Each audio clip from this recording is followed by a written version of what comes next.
Em nome do Pai, do Filho e do Espírito Santo. Amém. Ave Maria, cheia de graça, o Senhor é convosco. Bendita sois vós entre as mulheres, e bendito é o fruto do vosso ventre, Jesus. Santa Maria, Mãe de Deus, rogai por nós, pecadores, agora e na hora de nossa morte. Amém.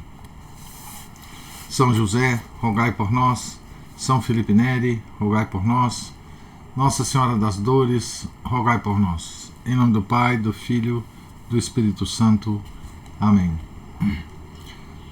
Bom dia a todos.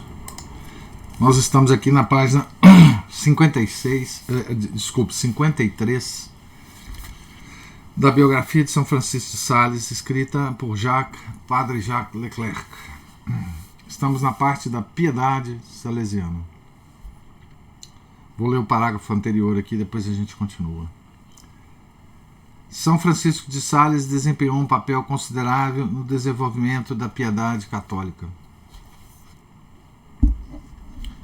Papel que convém precisar e confrontar com as novas tendências que surgiram na piedade do nosso tempo.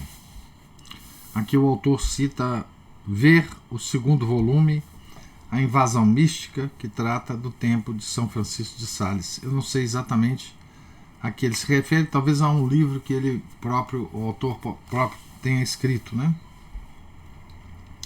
Estudando sua infância, suas ações, o que fez e o que deixou de fazer, sua atitude frente a diversas formas de piedade, teremos condições de julgar o que devemos ou não procurar nele. O primeiro aspecto da piedade católica é o sacrificial e sacramental. Missa e sacramentos ocupam, no centro da vida cristã, um lugar que é claramente determinado pelas definições doutrinais e pelos textos conciliares. Constituem as fontes principais da vida sobrenatural, estabelecidas por Nosso Senhor especialmente para esse efeito, e a Igreja as guarneceu com um conjunto de ritos e de preces que formam sua oração oficial ou liturgia. Mas quando se trata do ofício ou das orações que acompanham o sacrifício da missa, a Igreja se abstém de definir o lugar que devem ocupar na piedade ordinária dos cristãos. Constata-se simplesmente que existe um ofício canônico, que é o fruto de uma lenta elaboração, 10 ou 15 vezes secular. Ele está falando da missa, né? E do breviário, né? Principalmente, né? Está dizendo que isso aqui tem 15 séculos, né? 15 séculos. Foi isso que foi mudado, né? Depois. Mas, enfim. Então, constata-se simplesmente que existe um ofício canônico, que é fruto de uma lenta elaboração, 10 ou 15 vezes secular, que a Igreja impõe à recitação comum ou privada dos seus clérigos, e que constitui, ao lado da missa, o ato de culto principal da Igreja. Então é o breviário que ele está falando aqui, né? Missa e breviário, né? Mas além disso, então, essas são as devoções principais e doutrinais da Igreja, né? Definida pela Igreja como doutrina, né?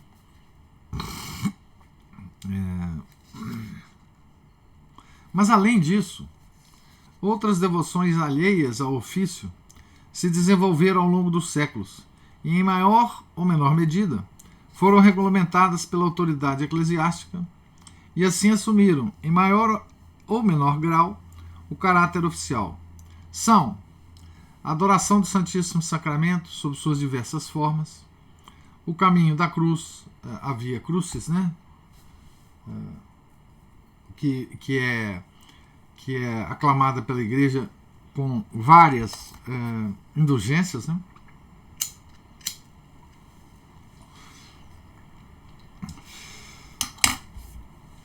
A Via Crucis é uma devoção que é mais indulgenciada de todas as devoções, né? O Rosário, o Ângelus e outros. Como a autoridade eclesiástica raramente se preocupa em rotular suas decisões, torna-se quase impossível dizer exatamente quais são, entre as devoções, as incluídas no culto oficial da Igreja e as reservadas à devoção privada. São todas aprovadas e incentivadas. O culto oficial da Igreja é efetivamente um culto público, ou seja, um culto comunitário. Mas as principais devoções também são geralmente praticadas em comum, sob a direção do clero. Essa incerteza favorece enormemente as discussões que nunca faltam entre amantes de questões cultuais, litúrgicas ou antilitúrgicas. Mas sobre essa questão litúrgica voltaremos mais tarde. Então,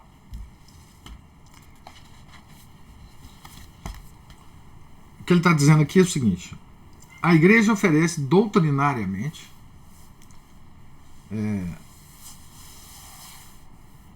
a sua liturgia como culto público, né? Que é a missa, não é? Que é a missa, e também na parte da liturgia, né, a oração oficial litúrgica, ela tem também o breviário, né? Agora, há outras devoções aprovadas pela Igreja em maior ou menor grau, né? O que ele diz aqui, né? Outras devoções que os católicos aderem, né? E ele cita algumas aqui, né? Adoração do Santíssimo, a Via Crucis, o Rosário, o Ângelus e outras, né? Tá certo?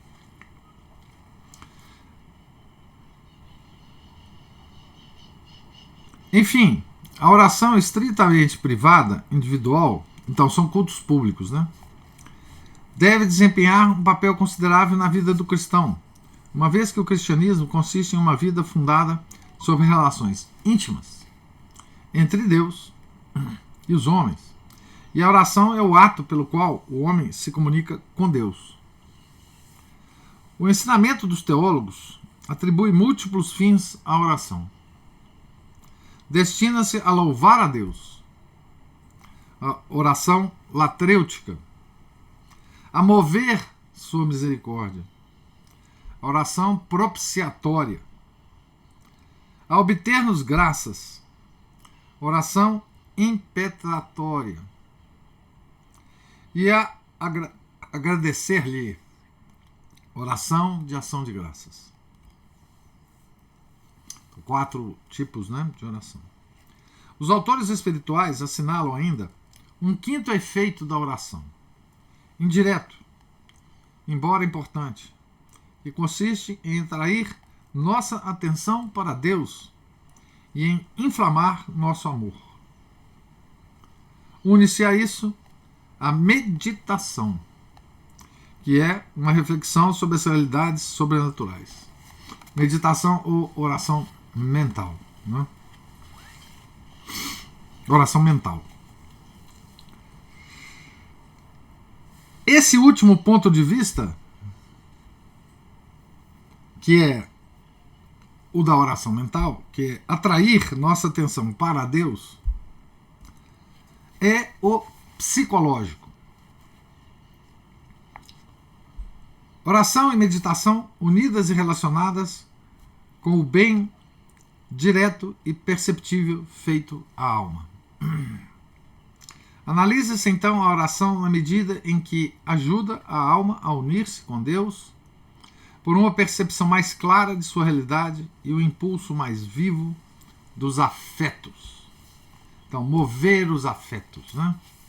que é o centro da oração mental. Mover afeto significa mover a nossa vontade, né? Aqui o nosso autor nos oferece um pequeno manual de oração, né? Um resumo, né? Então, mover os afetos. E considerando a oração sob esse ângulo, percebe-se sua interdependência com a meditação, já que esta permite à alma rezar bem, tornando-se inútil no dia em que a alma está mergulhada na presença de Deus. Ainda sob a mesma perspectiva, compreende-se que a oração é, ao mesmo tempo, o meio de se unir a Deus e o resultado dessa união, e que a verdadeira prece, na realidade, é a própria união, e que as almas que estão perfeitamente unidas a Deus estão também em contínua oração, mesmo sem palavras ou até sem encadear os pensamentos, porque sua vida é um conjunto de manifestações de amor, e aí está a essência da oração. Depois do que dissemos da corrente psicológica, a partir da Renascença até os nossos dias, compreende-se facilmente quanto esse aspecto psicológico da oração deve ter sido analisado desde o século XVI. E foi analisado com tamanha intensidade e lucidez, e vemos surgir, nessa época, uma ciência da oração que parece nova. Sublinho a palavra parece, pela consciência que tenho do ridículo que é escrever isso, ainda que poucos dos autores dos séculos XVI e XVII tiveram essa consciência. Muitos deles imaginaram, sinceramente, encontrar algo de novo, acreditando que a ciência da oração data de Santo Inácio e de Santa Teresa. Essa observação aqui do autor é muito, muito interessante. É porque parece, né, que a oração mental, quando a gente lê sobre ela, né, não existia antes. Que ela tenha sido descoberta por Santa Teresa ou Santo Inácio, né? Tá certo? Essa é mesmo a sensação que nós temos, né? Quando a gente fala sobre oração mental, muitas vezes a gente já falou aqui, as nossas referências são exatamente esses, né? Essas, né? Santo Inácio e Santa Teresa de Jesus, né? Quando se lê a maior parte dos autores dessa época, inclusive Santa Teresa, tem-se a impressão de que a oração mental, e com esse nome designam simplesmente a oração segundo o método de Santo Inácio, é uma descoberta, um novo método. Já ia escrevendo uma receita infalível, verdadeira chave de santidade, sem a qual mesmo a mais generosa das almas tem sua marcha bloqueada. E é verdade. É verdade isso. A sensação que a gente tem é essa mesmo. Encontramos nos relatos da época almas tíbias que, iniciadas no método da oração mental, começam somente a partir desse dia sua ascensão a Deus, percorrendo em seguida os diversos graus da oração, tendo por fim sua união com Ele modelada sob sua maneira de fazer a oração. Às vezes parece que os modos e graus de oração tornam-se como uma espécie de religião esotérica para almas de elite. Também é verdade. Também é verdade. Como ele fala aqui, religião esotérica, né? É uma espécie de sensação de que a gente tem que ser iniciado a esse método de oração, né? A gente tem que passar pelos mestres e aí nós ascendemos a uma espécie de comunidade, de ordem secreta a qual nós pertencemos por fazer essa oração, né? Santificar-se deixa de ser simplesmente amar muito a Deus, e orar não é mais dizer-lhe apenas o quanto o amamos. Santificar-se e orar é, sobretudo, fazer oração, e fazer oração é seguir um método. Uma pessoa santa é, portanto, alguém, abre aspas, que possui a oração elevada, fecha aspas. Os graus de oração são bem marcados e, com gosto, o afirmam as pessoas que se gabam de ser místicas. Gente, essa crítica do padre Jacques Leclerc é muito importante para nós, né? Que falamos muito sobre oração mental, né? Muito importante. Então, peço que vocês prestem bem atenção nisso aqui.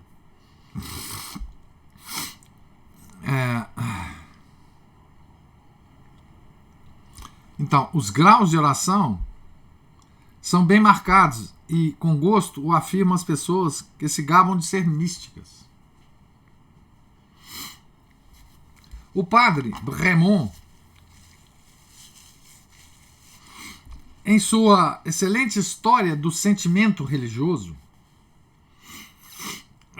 aqui tem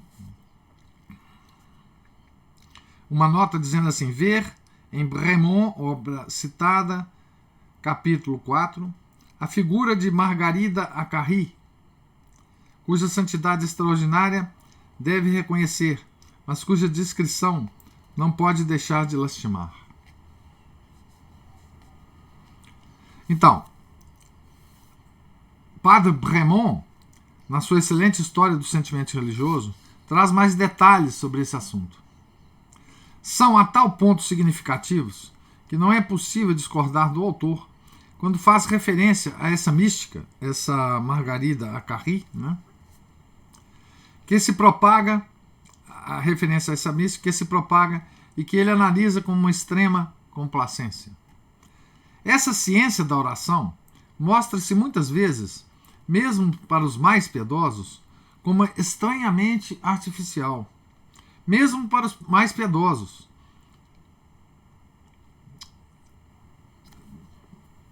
Como estranhamente artificial. Infelizmente, isso é fato. E as almas mais simples, mais retas, que com toda simplicidade vão ao encontro de Deus, que não se complicam com seu método de oração, destoam um pouco e chegam mesmo a incomodar seus concidadãos, que se acham no direito de serem comunicados acerca de suas experiências sobrenaturais. Atualmente, graças a Deus, conhecemos melhor a admirável continuidade da vida da Igreja e sabemos que a oração não é só tão antiga como o cristianismo, mas inclusive encontramos-la ainda antes nos patriarcas.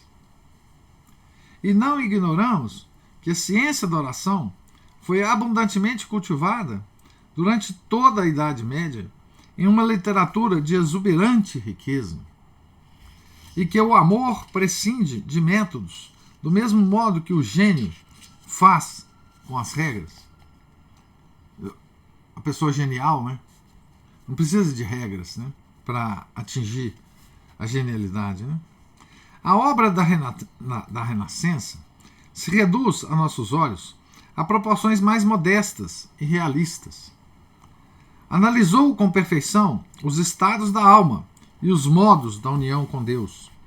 Descreveu melhor certos estados que algumas vezes passam as almas quando se unem a Deus, e estabeleceu as condições mais favoráveis ao recolhimento. Talvez seja aqui que a obra de São Francisco de Sales torna-se a mais admirável.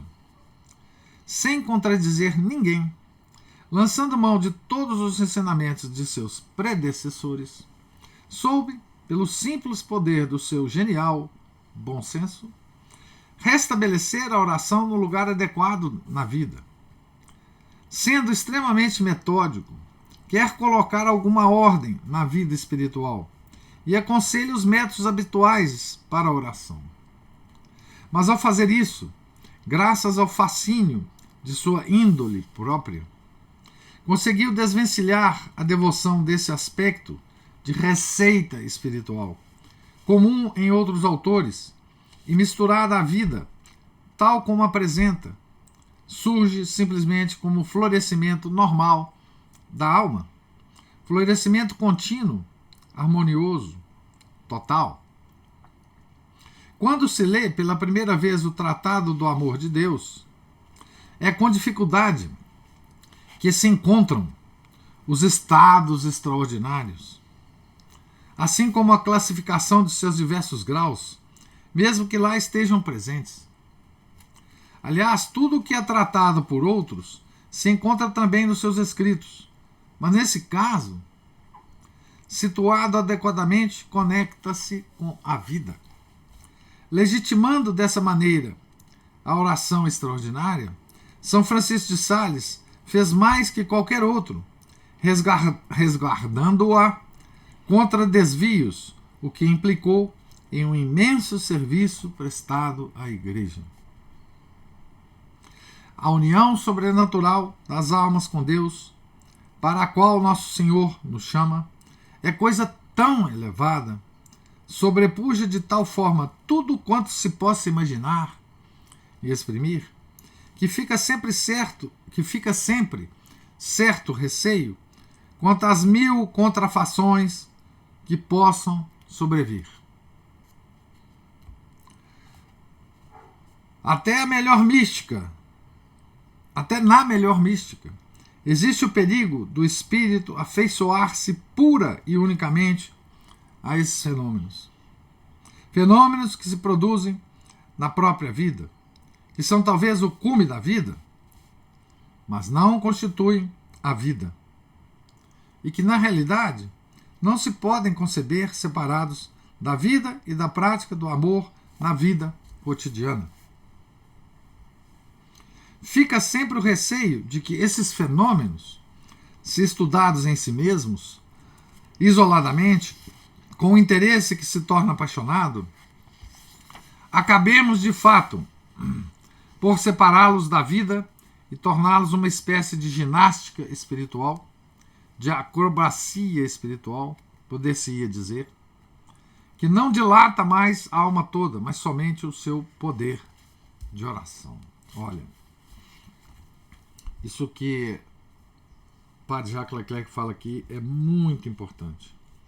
E é difícil de encontrar uma crítica tão bem fundamentada a, digamos assim, não a Santo Inácio e Santa Teresa, mas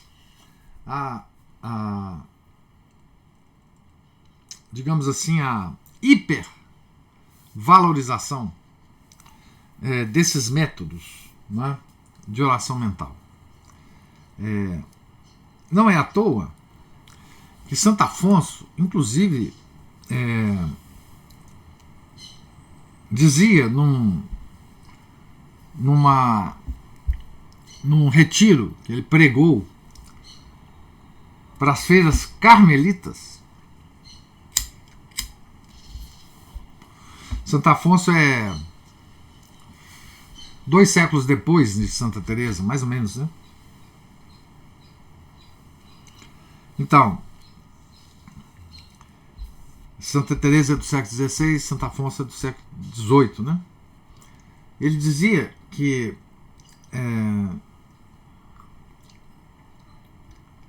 ele sugeria, como norma geral para as carmelitas, não lerem a Santa Teresa, a fundadora das carmelitas reformadas, né? Nesse ponto da oração. Porque quando a gente vai ler a vida de Santa Teresa, a próxima leitura nossa, né? Já disse para vocês. Quando a gente for ler, vocês vão observar o seguinte: quando ela descreve e classifica os métodos, os níveis, as etapas da oração mental,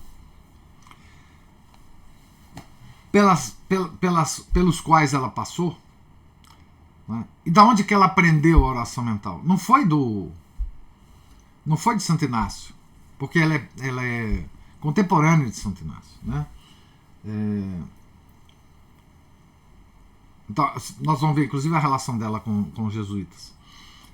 Foi com uma obra de um padre que ela uma vez teve acesso, e ela teve então acesso a esse método de oração, né? Mas quando a gente lê essa experiência dela, que ela descreve essa experiência, porque ela escreveu muito sobre isso por ordem do confessor, né? A gente tem a impressão, por que então Santo Afonso dizia isso para as carmelitas, né? Porque ele justifica isso, inclusive. Porque ele diz o seguinte: quando a gente lê as experiências de Santa Teresa, o livro dela sobre autobiográfico, né, a gente fica com a impressão de que as nossas orações, que não são elevadas como as dela, não tem importância alguma. Ela atinge um grau de intimidade com Deus tão grande que nós, com as nossas porcas e miseráveis orações, a gente tem a impressão de que elas não valem nada. As nossas orações não valem absolutamente nada. As vocais, mesmo as mentais. Não é? Então, e isso pode desestimular as pessoas. Tá certo? Então, a preocupação dele era essa, de Santo Afonso, que viveu depois de São Francisco de Sales, inclusive, né? Então, essa é a preocupação, né? Então, vou reler aqui o que eu disse, que eu li agora há pouco, né? Fica sempre o receio de que esses fenômenos, se estudados em si mesmos, os fenômenos que a oração mental causa, né, isoladamente, com o interesse que se torna apaixonado, acabemos de fato por separá-los da vida e torná-los uma espécie de ginástica espiritual, de acrobacia espiritual, poder-se dizer, que não dilata mais a alma toda, mas somente o seu poder de oração. Ele chama atenção, o nosso autor aqui também, para os fenômenos, e nós vamos ver isso muito em Santa Teresa. Ele fala assim,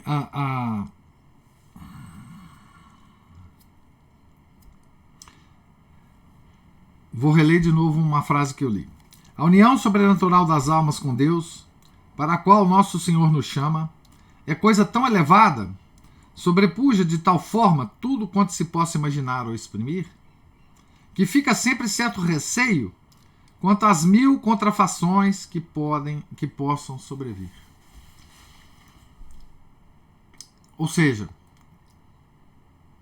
esses fenômenos pelos quais passa o orante, né, quem está orando, eles não são facilmente distinguíveis como fenômenos sobrenaturais vindos de Deus.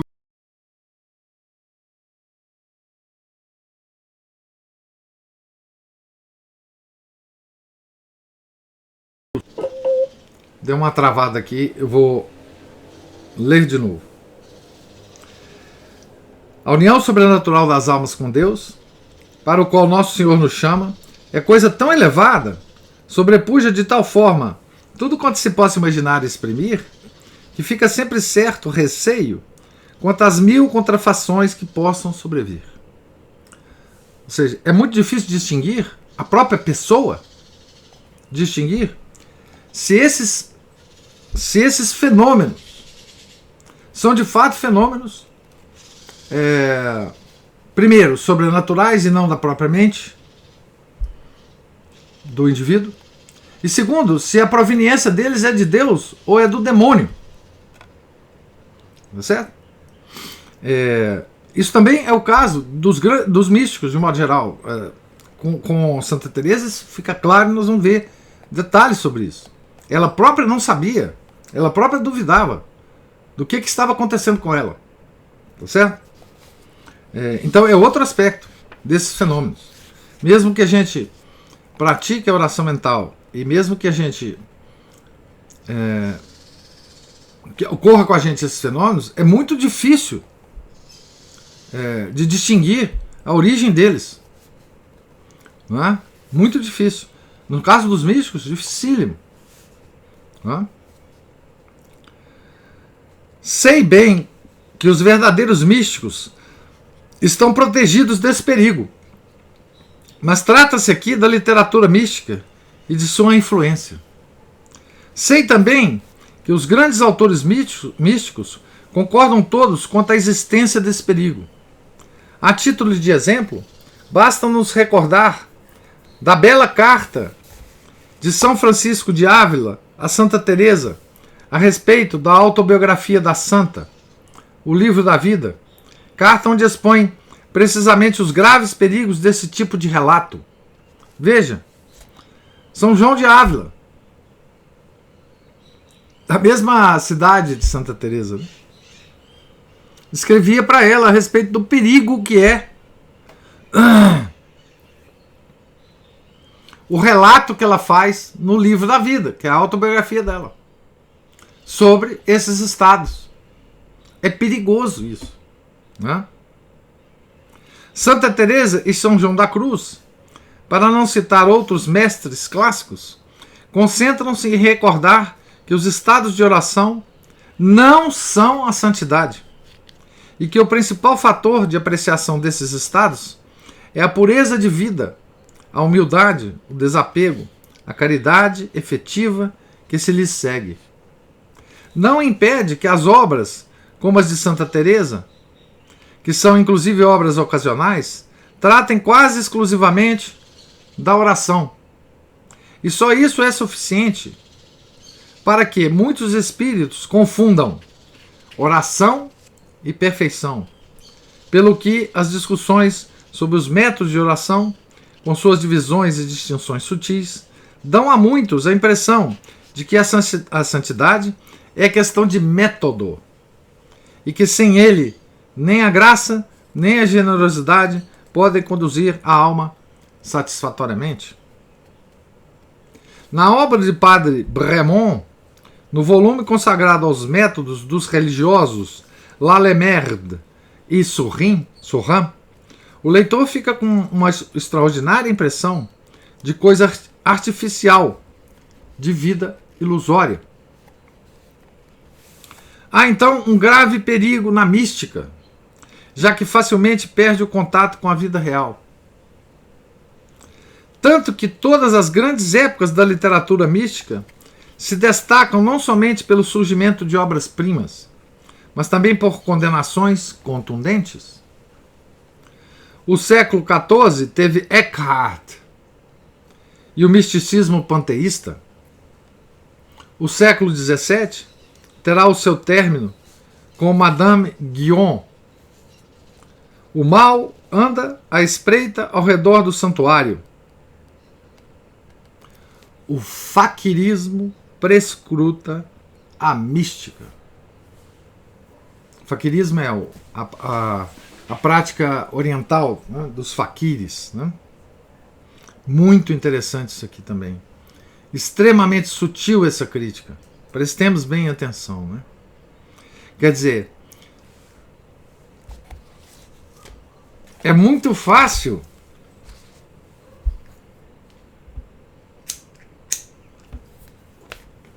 aos espíritos fracos, às mentes mais influenciadas, passar de uma leitura mística, por exemplo, do Livro da Vida de Santa Teresa, para uma prática herética, gnóstica. Tá certo? Como já aconteceu, né? Tá certo? E acontece hoje muito. E já aconteceu no século XIX, no século XX, das falsas místicas. Das falsas místicas, não é? Que nós estamos cheios aí, não precisa citar nome, né?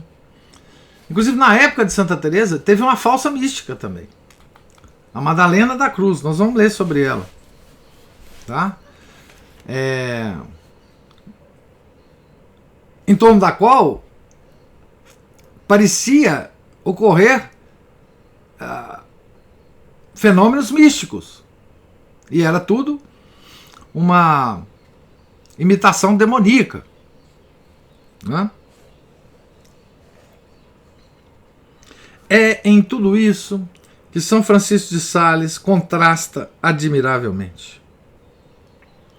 Sua obra é a própria vida, tal como é em toda a sua realidade complexa e reproduzida seguindo um método tão natural e fácil que não se pode suspeitar da menor parcialidade. Existe algo que se atribui com propriedade ao talento de La Fontaine. Escrever, olhar e escrever o que enxerga. E pode-se dizer de São Francisco, conforme se prefira, que é o maior dos místicos, ou que não é místico, dado o pequeno interesse que demonstra pela avaliação dos estados e pela distinção sutil dos graus de oração. De fato, ele não se preocupa com isso. Em suma, nada é mais realista que o sublime cristão. Jesus é Deus percorrendo descalço os caminhos empoeirados, descansando na borda de um poço, dormindo sobre um velho agasalho no fundo de um barco.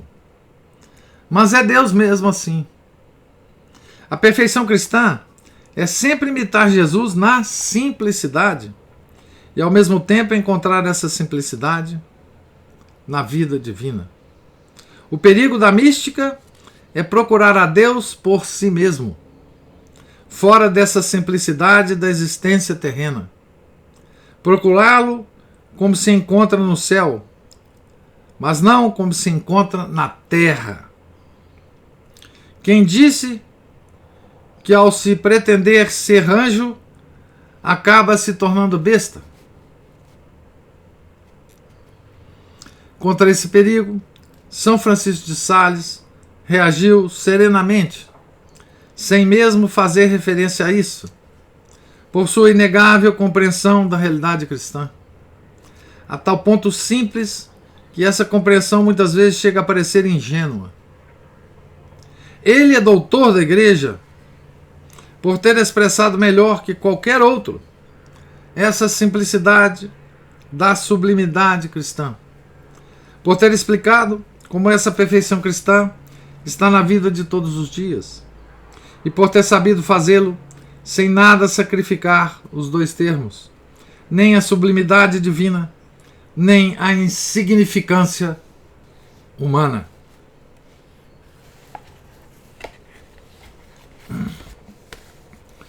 Então, esse trecho que nós lemos aqui hoje, não vai dar tempo de ler mais nenhum outro trecho, né? Esses dois trechos, na verdade, que nós lemos aqui,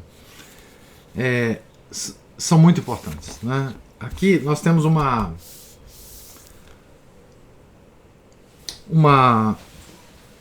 antídoto, né, para esse perigo, né? Esse perigo da ultra supra importância de certo método de oração em relação a outro, né?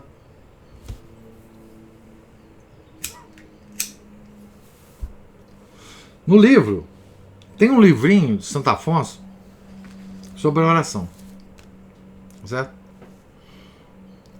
E lá, nesse livrinho, ele dá, enfim, todos os conselhos que a gente precisa para fazer oração, certo? Nós temos, em relação à oração, hoje,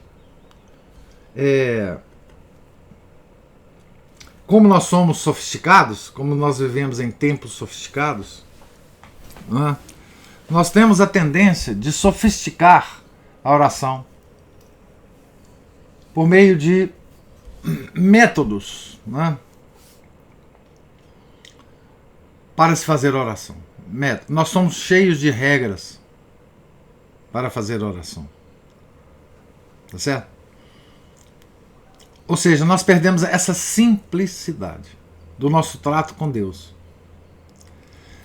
E aqui é importante dizer, baseado na última parágrafo que eu li, não é o trato com Deus lá no céu, é o trato com Deus aqui na terra, onde nós estamos.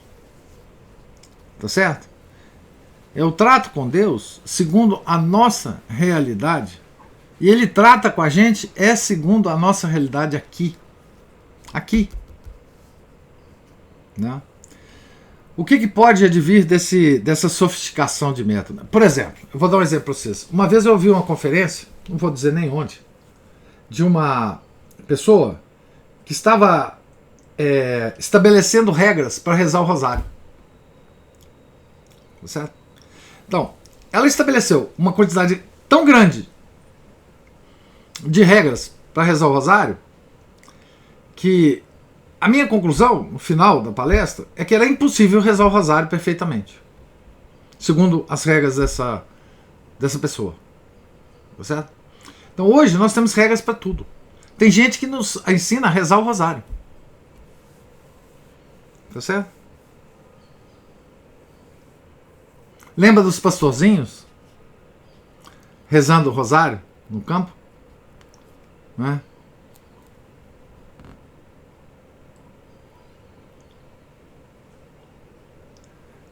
Sem regra nenhuma, comendo todas as partes do rosário, falando Ave Maria, Mãe de Deus. Ave Maria, Mãe de Deus. Outra conta, Ave Maria, Mãe de Deus. Nós podemos afirmar que Nossa Senhora não estava recebendo essa oração dos pastorzinhos de Fátima? Mesmo que eles estivessem comendo várias partes da Ave Maria? Não é? Então, isso ocorre também a respeito da oração mental, né? Da hipervalorização da oração mental. Né? Ou seja, é quase que automático quando a gente ouve pessoas falando sobre oração mental, quem está ouvindo tem a sensação de que se ele não faz a oração mental, não vale nada as outras orações que ele faz. Nada. Ele está perdido. Tá certo? Ele está perdido. Não é? Você veja, Nossa Senhora, quando ela apareceu em Fátima, ela não falou de oração mental. Tá certo? Os nossos grandes místicos falam sobre oração mental. Não é? Falam. Muito. Mas a oração mental tem um perigo de nos envolver em vários aspectos, de muita coisa. Tá certo? Se não for bem dirigida isso. Essa valorização da oração mental, como é colocada por São Francisco de Sales, como é colocada por Jacques Leclerc, e a gente percebe isso pela leitura da obra, é também uma consequência dessa atitude psicológica que nasceu na Renascença. Né? É também uma consequência disso. Né? Ele deixa isso muito claro. Né?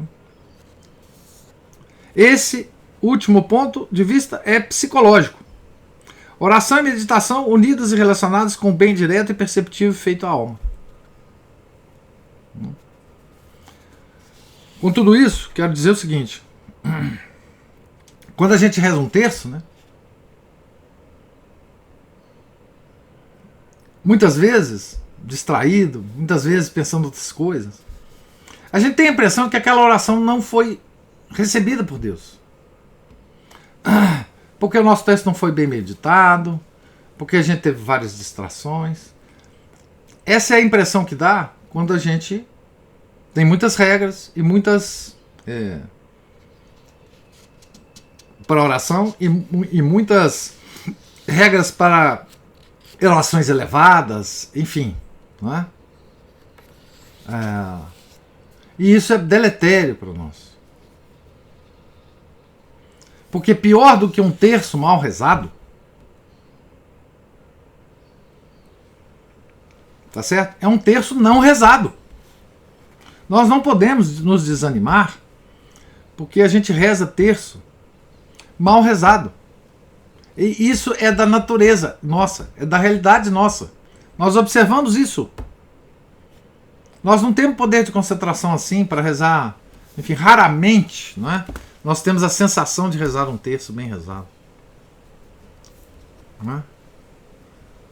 Mas um terço mal rezado é também uma oração que Deus recebe, porque Ele está vendo o nosso esforço. Um terço mal rezado é infinitamente mais importante do que um terço não rezado. Não nos desanimemos por ter rezado um terço mal rezado. Nós estamos ali, perante Deus, perante a Mãe de Deus, tentando rezar, né? Tentando cumprir aquelas 4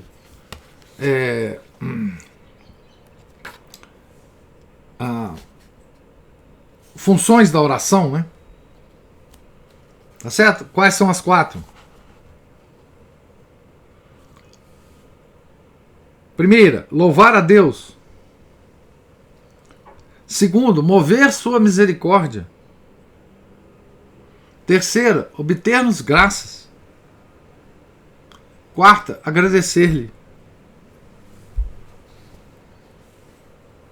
Mesmo mal rezado, mesmo distraído, nós estamos tentando, pelo menos, fazer isso. E Deus nos pede só a tentativa. Ele não pede sucesso. Então não nos desanimemos, né, com a nossa porca e miserável oração diária. Não nos afastemos das disciplinas da oração. Né? Certo? Então, agora eu gostaria de ouvir vocês sobre a leitura de hoje.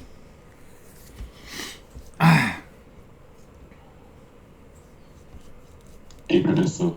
Ô, Márcio. Sabia que você ia falar alguma coisa hoje, Márcio. Ué, claro, esse é um assunto muito interessante.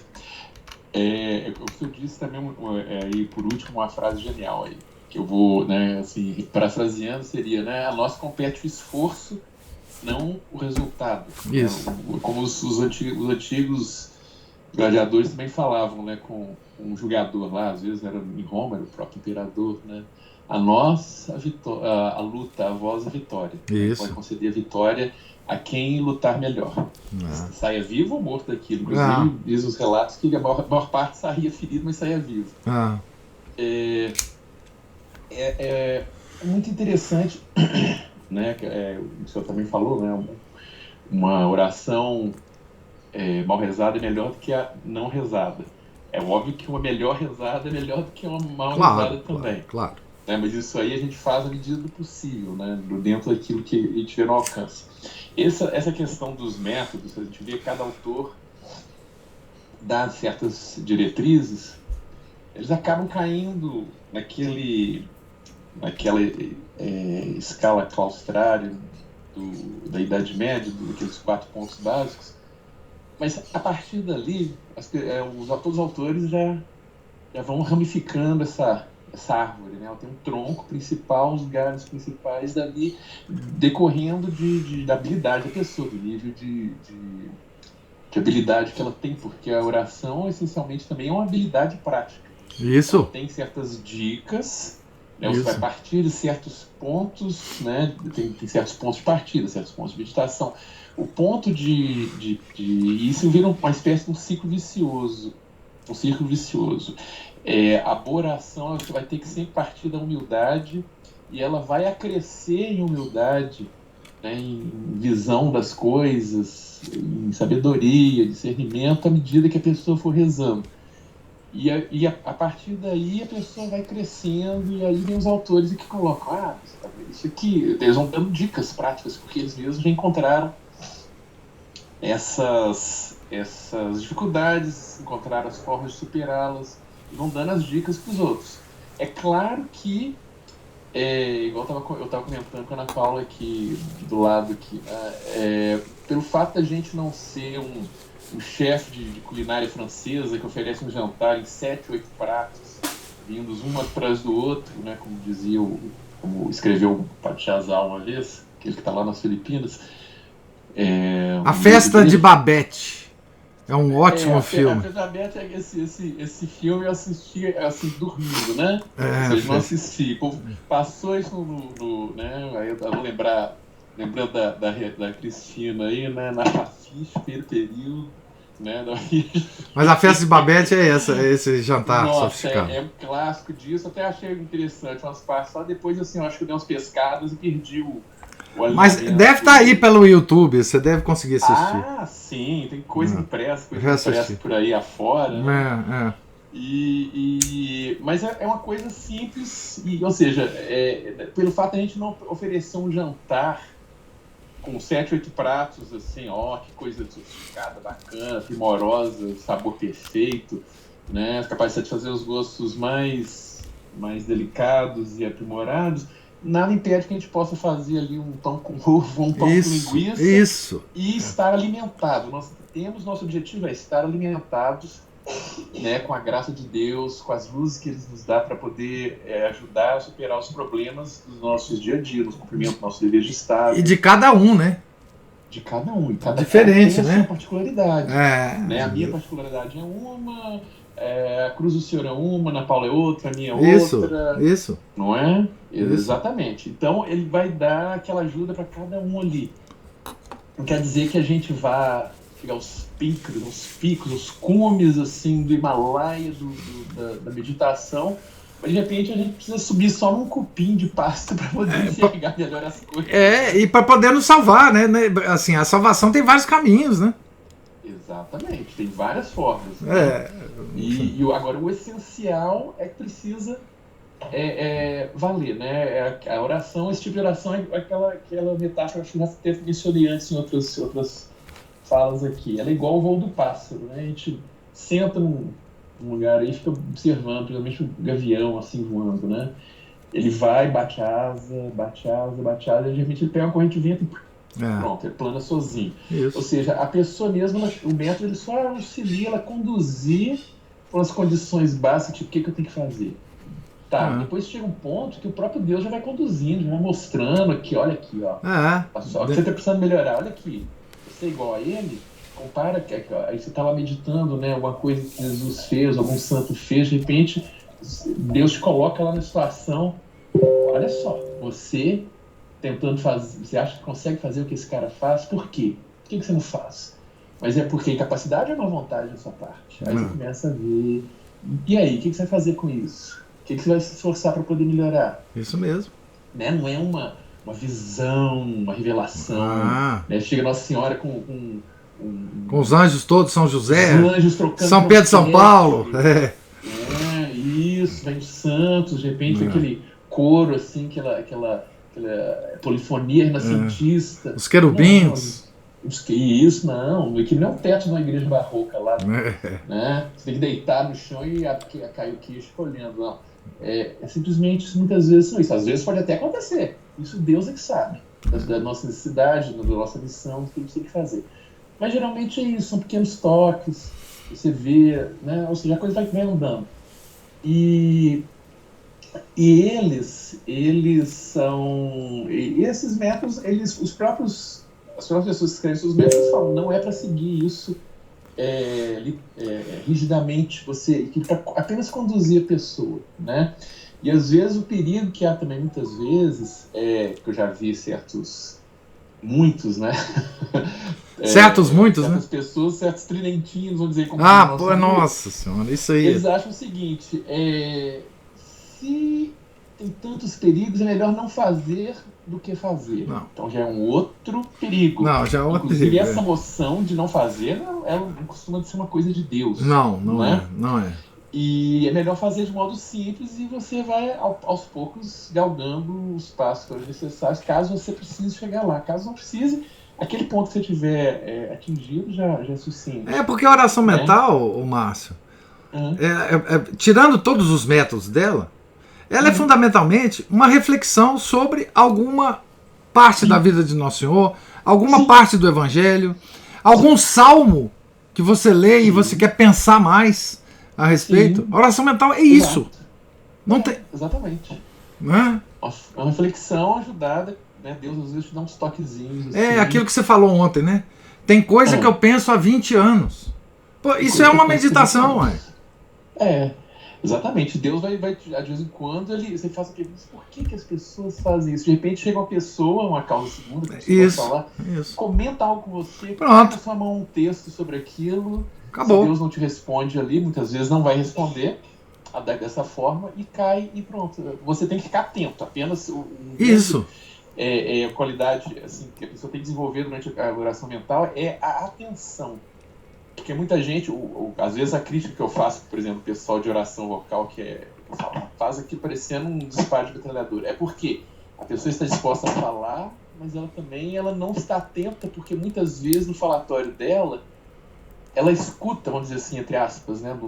Ela escuta alguma coisa ali que toque de uma coisa, uma coisa que faz pensar.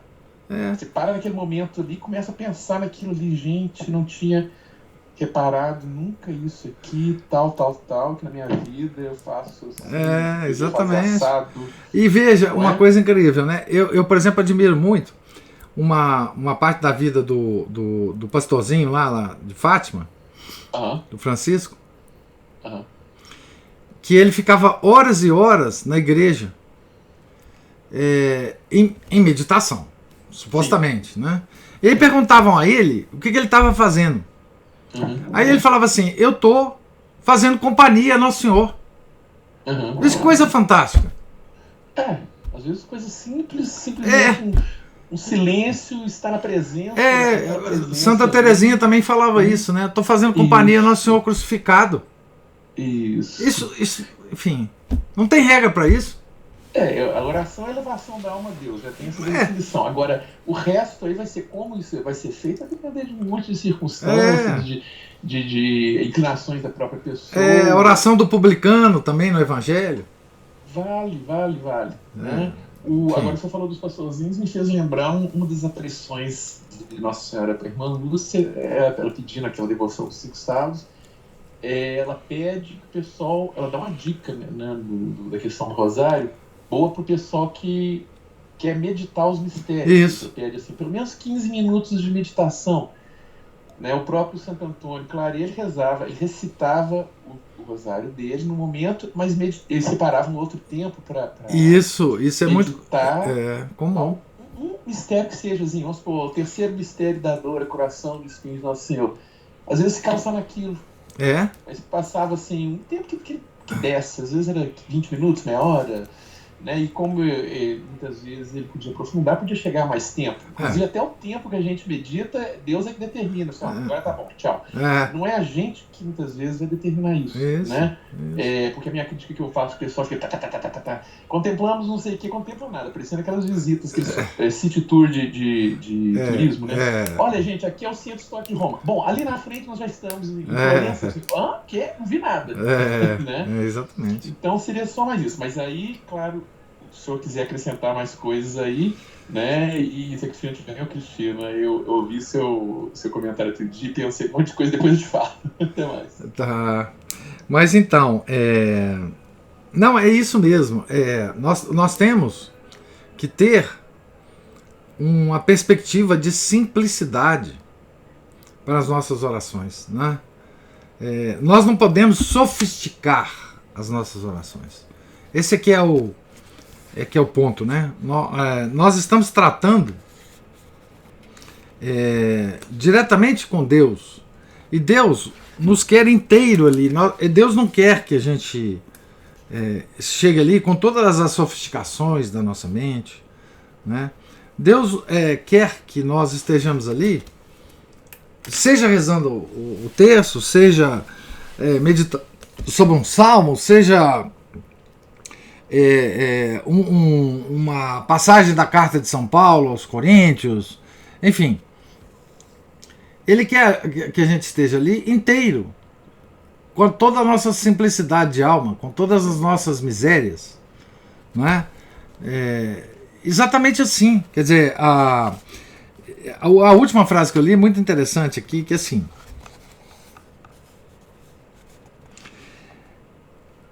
ele fala de São Francisco aqui, né? Ele é doutor da igreja por ter expressado melhor que qualquer outro essa simplicidade na sublimidade cristã, por ter explicado como essa perfeição cristã está na vida de todos os dias, e por ter sabido fazê-lo sem nada sacrificar os dois termos, nem a sublimidade divina, nem a insignificância humana.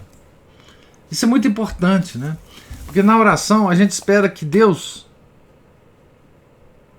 que é o ápice da sublimidade cristã, se incline a nós, que somos a insignificância humana. Então, digamos assim, esse ato que Deus, de misericórdia de Deus, né, que Deus faz se inclinando a nós, não é?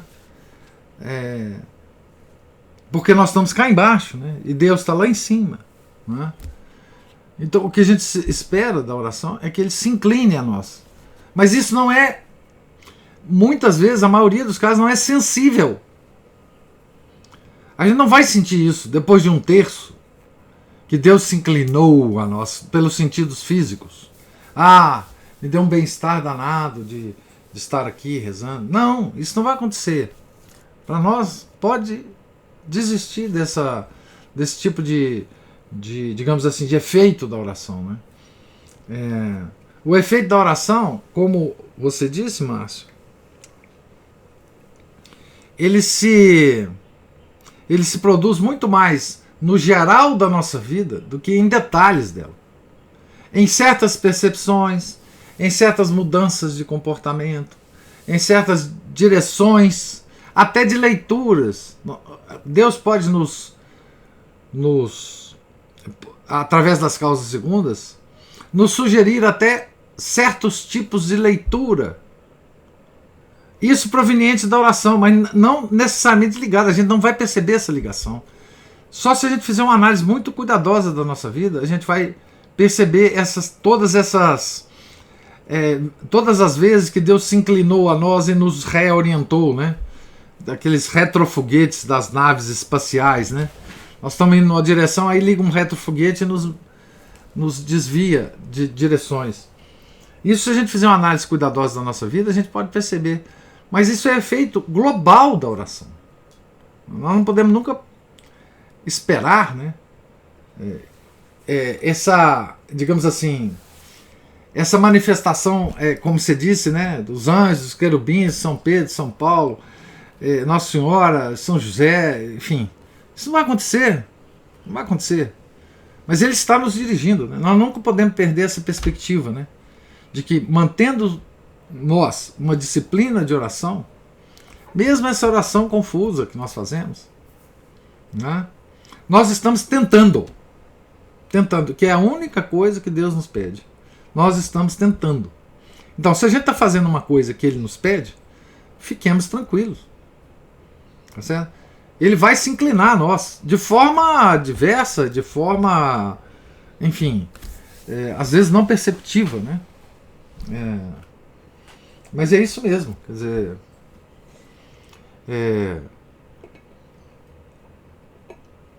eu achei muito boas essas observações do autor, por causa de colocar a gente no devido lugar, né, em termos de oração. E aqui ele chama a atenção, né, do papel de São Francisco de Sales nesse bom senso da oração. Nós precisamos de bom senso para rezar. Bom senso. simplicidade. Pois bem, mais alguma observação? Só contar que... Mais um caos da Ana Paula. Não, esse eu ouvi, na verdade. É só porque a gente já comentou aqui várias vezes, né? Que a respeito das orações católicas, e o senhor até contou de Santa Teresa, que às vezes não conseguia rezar, ficava contando os tijolinhos da capela, né? E aí uma conhecida minha, recém-convertida do protestantismo para o catolicismo, falou assim: nossa, Ana, como a religião católica é boa até nisso, né? Porque tem dia que a gente não está no estado de espírito de fazer uma oração individual, assim, espontânea, e existem as orações prontas que a gente vai recitando ali. Então, assim, veja bem, é um testemunho, né? Ela contando da experiência de coisas que a gente fala tanto aqui. É porque no protestantismo não existe isso, né? Existe aqueles trem dos pastores lá que fazem as orações e tal. É muito interessante mesmo. E nós temos um conjunto grande, né, de orações pré-determinadas, inclusive. O breviário é uma dessas. E veja como os salmos, né, são importantes, né, porque, inclusive, de inspiração para enfim, meditação, né, porque os salmos é a base do breviário, né. Todos os 150 salmos é exatamente a base do breviário, né? Além do martirológio e tal, mas e a gente às vezes esquece dos salmos, né? Mas os salmos é uma oração extraordinária, né? Aliás, as 150 Ave-Marias do Rosário foram baseadas nos 150 salmos, né? É histórico isso, né? E que o povo que ouvia os monges nos mosteiros recitar o breviário, como eles não sabiam, eram ignorantes, sabiam nem ler, né? Eles começavam a fazer as contas, né? A rezar as contas, a rezar as Ave-Marias, em vez de salmo, rezar a Ave Maria, porque a Ave Maria eles sabiam, né? É muito interessante isso. Nós temos orações pré-determinadas, né, que nos ajudam muito a, pelo menos, cumprir essa digamos assim, essa disciplina diária, né? Enfim. E mesmo as orações vocais que a gente faz, Ana Paula, para Deus, não precisa ser empolada igual aqueles protestantes fazem, né? Uhum. Não é? E olha que interessante, professor. Hoje o senhor falou aí, logo no início da leitura, que a oração da Via Sacra é a mais indulgenciada, né? Eu não sabia disso. Mas olha só, olha que interessante. Essa mesma pessoa me disse que ela tem rezado a Via Sacra toda semana, toda sexta-feira. E eu vou falar para o senhor que ela me deu essa... Eu tenho rezado, depois que ela falou isso, eu tenho rezado a Via Sacra. Na sexta-feira, ou no máximo no sábado, quando na sexta eu não consigo. E olha de onde é que veio a sugestão. É causa segunda, né? Você recebeu a sugestão de uma ex-protestante. Isso. Ué. É isso mesmo. Ela falou: Ana, a gente precisa pensar. Quando eu começo a me lamentar demais das coisas da minha vida, isso ela falando, eu penso na paixão de Nosso Senhor. É isso mesmo, ela está seguindo milhares de sugestões de milhares de santos. Eles nos falam isso, exatamente. Quando você está sofrendo, é uma forma de unir o seu sofrimento à cruz do Nosso Senhor. De forma mais prática. Ótimo. Deus está te ensinando através de uma ex-herege, né? Que talvez tenha compreendido mais profundamente, porque veio de uma heresia, né? O valor da nossa religião, né? As pérolas da nossa religião. Mas a Via Sacra é de fato a oração mais indulgenciada da igreja. É impressionante, né? Porque exatamente é uma meditação sobre a paixão, né? Uma meditação guiada sobre a paixão, está estabelecida, né? Aquelas as orações da Via Sacra, né? Normalmente se reza segundo Santo Afonso, né?